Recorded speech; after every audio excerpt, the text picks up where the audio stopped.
Hey everyone, my name is Allie Hoth. I am the basic dog mom and I own Oodles of Doodles Utah. And I really created this YouTube channel so I can show you the behind the scenes of being a dog breeder, which includes the good, the bad, and the ugly. If you want to see more content like that, make sure to subscribe and like this video. If you have any comments, put them down in the comment section, and don't forget to put recommendations or things that you want to see in the future down below there as well. Without further ado, let's get into it.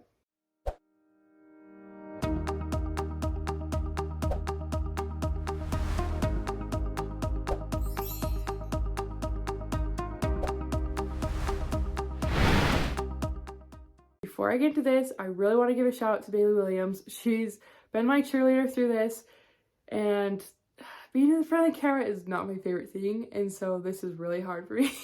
And so Bailey was like, dude, just go for it. So here we are, going for it.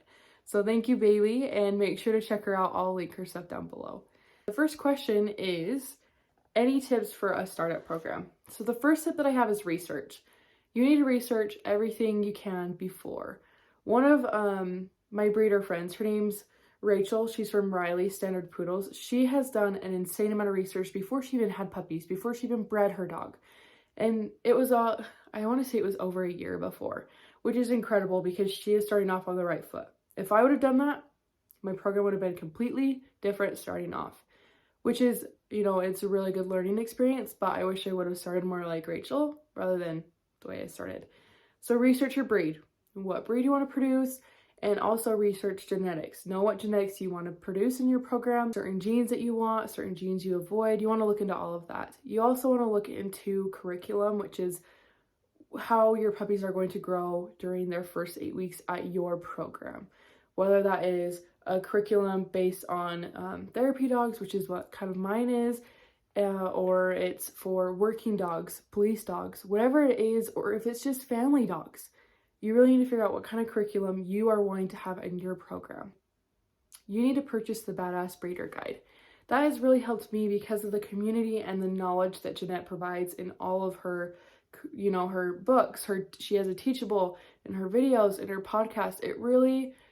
She really hits everything on the nail, and she covers anything from like pre-whelping care with the moms and the dads, to taxes, to CPR on a puppy. She's going to teach you how to do that, and she's going to show you how to do that, which to me is priceless. So if you're really serious, I would look into that because she really gives you a really good foundation for your program. You can also look into puppy culture, and there's other things, but we mainly use the Badass Breeder curriculum and program in our breeding program, or my breeding program. So that's the one that I would recommend. Another thing is maybe find a mentor, find someone to help you, navigate through the breeding world, which is hard.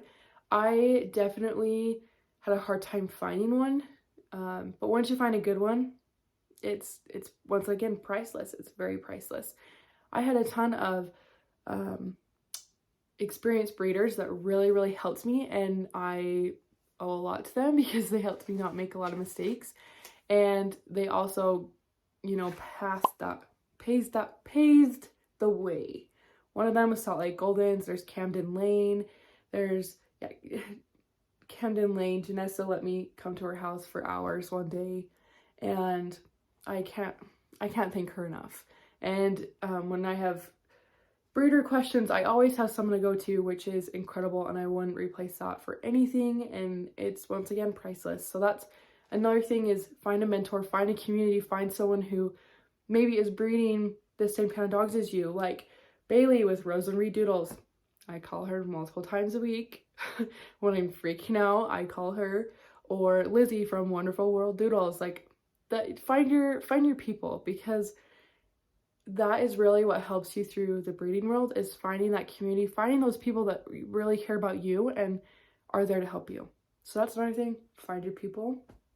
Trying to think of what else. That was a lot of information at once. Yeah, that's pretty much all I have, but just research everything. Research the heck out of everything that you can before you even start. The next question is, how long have you been a groomer? So I trained to groom about 2 years ago, from my local salon. And if you're in the Cache Valley area, let me know. I will send you their information. They're wonderful. But I learned in the mindset of grooming my own dogs, and my life is about dogs anyway, so might as well incorporate something else. And I really wanted to do that because it's a skill that really every doodle owner should learn something about grooming wise. But yeah, I just wanted to learn because I mean, I love taking my dogs to the groomer, but I want to learn. And I also wanted to learn because I knew I was going to have guardians in my program. And I really want to provide that to the guardian homes and the guardian dogs in my program, because I want to be able to see them as much time as possible. Like, they come over for sleepovers at my house, but I still want to at least see them every 6 to 8 weeks. So that's why I learned how to groom. And I've been doing it for 2 years now, almost 2 years, which is crazy, but it's been fun. Okay. How to start, kind of talked about that with tips for a program. Make sure you have a really good base, because in all the breeding world, there is an immense amount of love, but there's also hate. So you're always ready for love, but you're never ready for hate. So just prepare yourself, because it's bound to happen. Just prepare. That's all I have to say. Potty training a litter. So our last litter, we used artificial grass and real grass. That I will never, ever, ever, ever, ever, ever, ever go back to pellets, because pellets were so messy. They would eat them. They would put them all, like, they would end up all over the whelping box. And I'm like, oh, I just want it to be clean, because I'm kind of a clean freak. So that's when we started, toying around with the idea of grass, and it was incredible. I really would use that. Highly, highly recommend it. Once again, highly, highly recommend it, because once you go to grass, you'll never go back to pellets or pea pads or anything. I got mine off Amazon, and I can put the link down below, but I would really recommend those because it's so much cleaner. And we introduced them around 4 weeks old, the grass, and by the time they were like 6, 7 weeks old, they weren't pooping in their pen, and we would let them go on the outside grass, and they all would just, within 10 seconds, they would all be peeing and pooping, and I wanted to jump for joy because it was awesome. So that's what I recommend, is doing that. I can do another video about that if you'd like, but that's just kind of the basic, is just do grass. I'm done with pellets. Okay, so what do you recommend I ask potential guardians? Make sure that you really get to know them. I don't think there's really certain things that you can ask with our guardians. There's a application they have to fill out before, which is awesome. Like, I highly, highly recommend that as well, doing that. But you really should get to know your guardians, because they're going to be part of your program. Like, they're part of your family.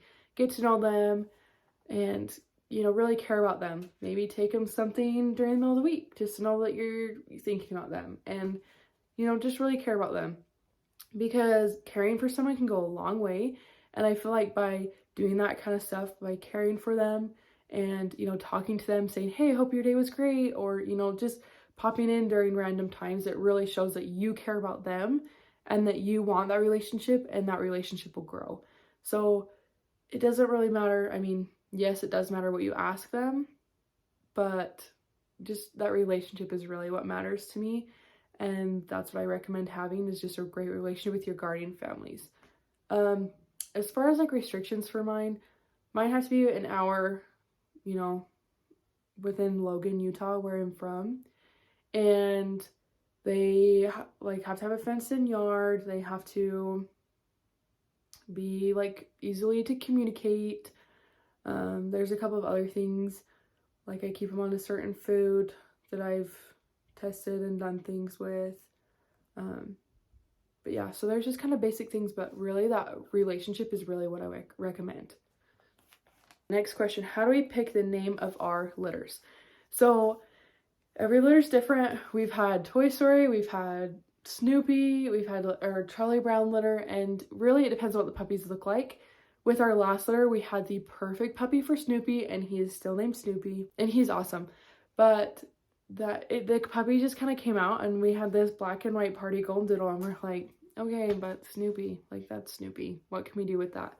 And it took us a couple days to really figure out the name for the litter, but it ended up working really well. And Snoopy is still Snoopy, Franklin is still Franklin, Charlie is still Charlie, Pigpen is still Pigpen. So they all really kept their names, which is awesome, but I really love picking litter names, and I don't really pick a litter name until they're born because of that. And I have a list of, like, I've written down like examples of what I want to do for litter themes, but I don't really pick them out until they're born. How'd you feel when you first started? Nervous?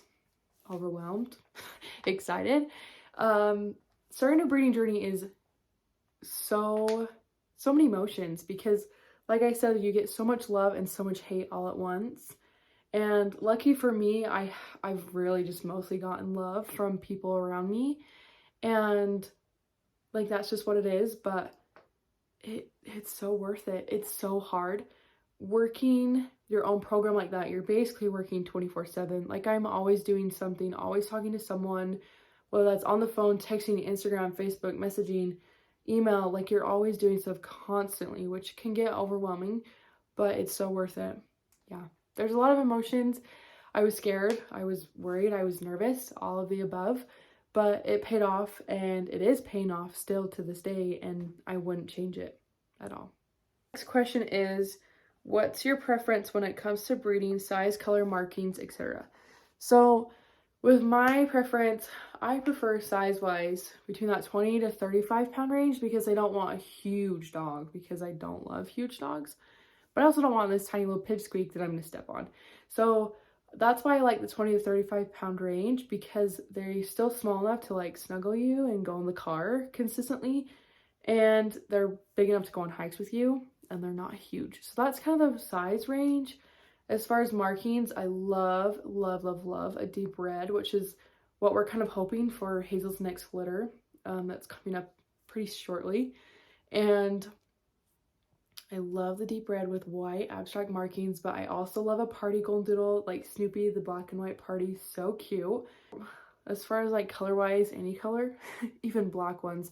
We had some black golden doodles in our last litter, and they are stunning. I love them. I love their coats, and they are very hard to take pictures of, very hard, but they are beautiful. They are so beautiful.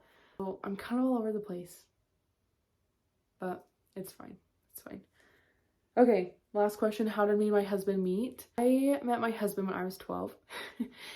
Me and Kelton are 5.5 years apart, so we're, you know, there's a little bit of an age gap, but I met him when I was 12 because our families know each other really well, and my aunt and his aunt knew each other and owned a business together, and so we saw each other a lot, and I knew of him. Fast forward multiple years and we just hung out, and he dated another girl, and I got jealous, and then we ended up getting together, and now we're married. So that's kind of like the basic story. I don't want to go too far into detail, but like that's the basic, and that's kind of how I mean, I was 12. I couldn't get married when I was 12. So we had to wait for me to be legal and then marry me at 19. So that's kind of our story. Kelton is awesome. He's been one of my biggest supporters, and honestly, I don't know if I could do it without him because, you know, we're building a house right now, and he's been building a ton on the house, and here I am working, and I couldn't do it without him. Like, really, like I couldn't. None of that. I wouldn't be able to do it without him. He's just my biggest support.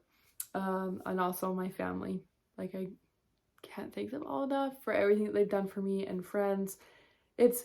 Breeding program is so rewarding, and having that support is something that you really need, and that is so rewarding. But yeah, so that's kind of how we met, and just a little soapbox about how you need support. I really hope you enjoyed this video, and if you want to see more videos like this, make sure to subscribe down below. I really want to hear, you know, your suggestions for other videos, so make sure to leave those, and that's it.